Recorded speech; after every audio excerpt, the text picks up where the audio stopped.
shooting happening on one of the busiest shopping days of the year. Here's what we know. 3 people were shot outside the Macy's at Valley Fair. The gunshots sending shoppers scrambling for safety. New video just into the newsroom shows people fleeing into nearby neighborhoods. A similar scene also happening inside the mall. Now, police say they believe this was an isolated shooting and not an active shooter scenario, but they say the suspect did flee before police got there. Let's get to the scene now. NBC Bay Area's Jocelyn Moran was one of the first reporters on the scene after the shooting. She's been there for hours and is live outside Valley Fair Mall. Jocelyn, what do you have for us? Garvin, Jess, police are still here outside of Valley Fair. They say the shooting happened outside of Macy's on the 2nd floor. Those gunshots sent people running. Some were able to find the nearest exit. Others had to hide inside stores. This video here is from one woman we talked with who hid inside a back room of the Gap store. She heard the gunshots, but in the midst of the chaos was separated from her family members. We talked with her as well as a couple of her relatives who got separated.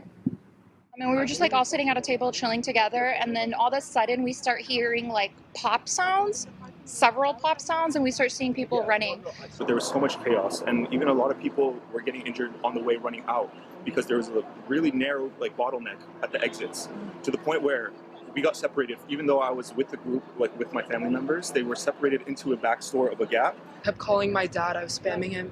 He's not answering me. It was like heartbreaking, like, because I wasn't with him in the mall. I just saw him like an hour ago and we separated in the mall. And then like you're just thinking like, what if that was the last time I saw him?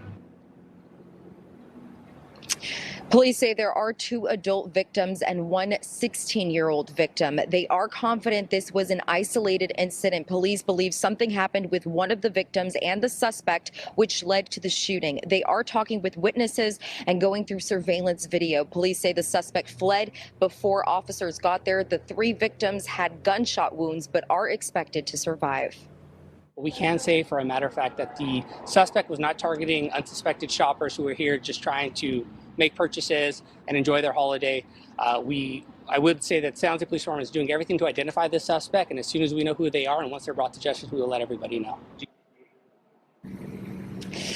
And of course, in the midst of this, there was a lot of chaos outside of the Bolero. There's a shattered glass with a shattered window with a big hole. One person we talked to tells us he was inside the Bolero when he heard the gunshots and he broke the glass to get out. And even though police say this was an isolated incident, this has a lot of people shaken up and thinking twice about going to the mall.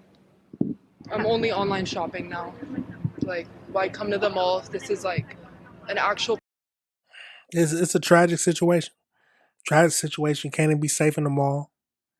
Black Friday shopping, spending your money on sales that aren't really sales.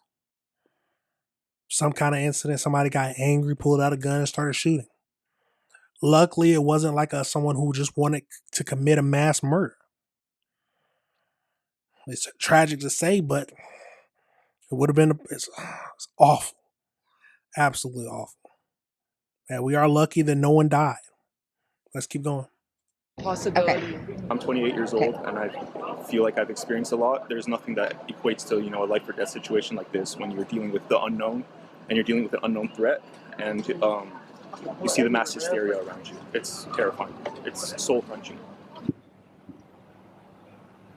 Now, police did say because of the shooting, they are going to be boosting up security as well as patrols at Valley Fair. Thankfully, like we mentioned, those victims have non-life-threatening injuries, but definitely a very scary situation for people who are trying to figure out what happened and for people who are really just shopping this Black Friday. Garvin, Jess. Jocelyn, 2 questions for you. Do police anticipate that the mall will be open tomorrow for shopping? And do they know anything about the potential relationship between those 3 victims? We don't know exactly if the mall is going to be open tomorrow. That's not something he addressed, but he did say, police said that they are going to be boosting security as well as patrols. But just like we have been mentioning, the people we have talked to, the victims, the people who were inside the mall and went running, they tell us they don't feel comfortable coming back to the mall. They are very scared to go back to mall. They are thinking twice, and like you heard, they would rather do online shopping right now. The second question, Jess, can you repeat that one? I was just asking if the police have given you any indication what the relationship is between the people that were shot, if any. Right, like we mentioned, police do believe this is an isolated incident. They believe something happened between the suspect and one of the victims. They're going through surveillance video to figure out exactly what led up to the shooting, but they believe one of the victims and the suspect, something happened, and then there were two other victims who were caught in the middle of it, Jess. Yeah. So we use our context clues. We can understand what happened. Some kind of fight happened, some kind of argument, someone losing the argument. People love to, when they lose an argument or about to get into a fight, they pull out a gun and start shooting. It's a tragic situation, but we understand because we've seen it too many times before. Let's get over into this next video. Let's get over into this next people. But it looks like that the suspect has been caught. So let's get over into it and see what we can learn. We start with breaking news this morning. Police arrested a suspect in the Black Friday shooting that injured at least 3 people at the Westfield Valley Fair Mall. Thanks so much for joining us today. I'm Stephanie Lynn. San Jose police just made this announcement in the last 30 minutes. Let's get straight to KRON 4's Will Tran, who is live in San Jose with the latest on that. Will. The public can breathe a sigh of relief. It took a couple of days, but the San Jose Police Department finally, they say, arrested the man they believe was responsible for sending thousands of people running for their lives instead of running for deals. They ran out of the mall after shots rang out from the mall right behind me. Let me show you the picture that they just posted on X. They said, ladies and gentlemen, we got him. It took a couple of days. They blotted out his I want to see the face. But they believe this is the man responsible for shooting 3 people on Black Friday at a time when thousands of people were out at around 5:40 on Friday evening having a good time with family and friends looking for deals, when all of a sudden shots rang out. People ran to clothes racks to hide themselves. They ran out of the mall, through the neighborhoods, thinking it was a mass shooting. It was so bad that the San Jose Police Department, they actually increased patrols, had officers over the weekend to make sure that the shoppers were safe while they were searching for this particular person. They did not go into detail as to exactly where this person was located, but they did say he was arrested last night. This all started with an altercation between, they say, this man and another man when shots rang out. That man was injured, along with a woman and a 16-year-old girl. They believe the woman and the 16-year-old girl were innocent bystanders. All 3 victims suffered non-life-threatening injuries. As far as the suspect, the San Jose Police Department, they plan to hold a news conference at 4 o'clock this afternoon to go into detail. But if you're shopping this morning, you can breathe a sigh of relief because, at least according to the San Jose Police Department, they have their suspect. Absolutely crazy. So the suspect, let's go back. Where is he at? Where is he at? Where is he at? So the suspect, who they aren't showing his face, of course, but hopefully we'll go into an article where we can find his actual face. But he said that he got into an argument with another person. Got into an argument, and we all knows what happens. Someone got too upset. He pulled out a gun, started shooting. Didn't care who he hit behind him, but he ended up hitting a woman and a 16-year-old girl. Luckily, they didn't lose their lives. It's a tragic scene. There's too many people with guns who can't handle their emotions, who don't know how to properly use guns. Too many people who are quick to jump to pull out a gun instead of handling it. If they want to get into an argument, I prefer more people just to fight. Swing with your fist. Absolutely crazy. Absolutely crazy. Let's get over into this. Not gonna watch the whole thing. This incident without a loss of life is in part due to the swift, coordinated response of our officers, our partner agencies, mall security, and fire and EMS. As you would expect, since Friday, every available resource has been dedicated to apprehending the shooter. Our detectives have been working nonstop, following every lead, reviewing hours of surveillance footage, interviewing witnesses across 2 cities, and coordinating with multiple partner agencies.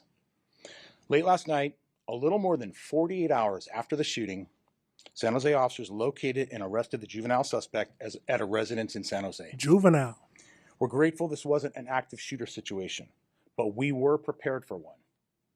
We've trained out this location with our partner agencies, and when this unfolded, every agency moved into the mall exactly as we'd practiced, ready for anything. I want to thank every San Jose police officer, as well as all of our partner agency personnel who responded on Friday and worked throughout the weekend, including the Santa Clara Police Department, the Santa Clara County Sheriff's Office, the California Highway Patrol, the ATF, the FBI, the San Jose Fire Department, Valley Fair Mall Security, and EMS workers.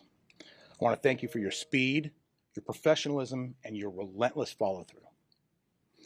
Sorting through a chaotic incident like this and tracking down a suspect who fled into a crowd of thousands is no small feat. This was an outstanding investigation led by our gang investigation. Now I'm going to fast forward some just so we can. With Santa Clara County Probation, our Ghost Unit, amongst other tools, and our covert response. Disclose about him, but I can talk about the reality we keep seeing.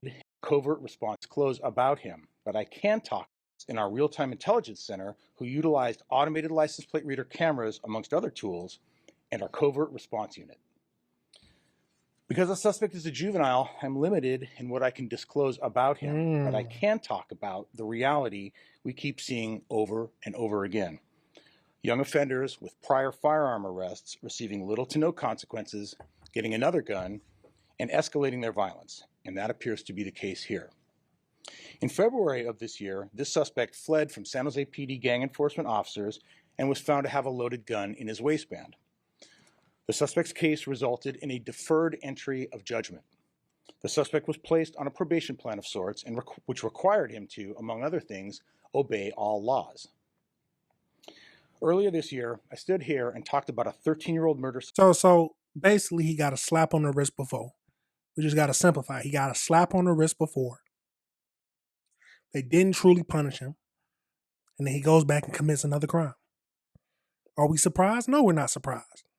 When you don't punish the initial crime, give them a slap on the wrist, they will offend again. That's what I've seen all the time. But you might feel differently. Let me know. Suspect whose potential consequences seem more appropriate for stealing a car than taking a life. Our officers have a limited ability to prevent this kind of juvenile violence when our juvenile laws are so weak that young offenders feel almost no fear of consequences. They bring guns into our malls and fire them indiscriminately. In California, our laws do not treat gun violence with meaningful consequences, and if you're a juvenile, the consequences are quite frankly almost non-existent. I'm not sure what it will take for well-intended lawmakers to wake up and realize that gun violence should never have been lumped in with nonviolent property crimes in California's efforts to reform our system. I'm not sure what tragedy will finally be the watershed moment when we fix what is clearly broken. When there are little to no meaningful consequences for committing a gun crime, we should not be surprised when more gun crimes follow. When we blur the line between lesser offenses and gun violence, we send the message that picking up a gun is just another bad decision, not a life-threatening choice that endangers an entire community.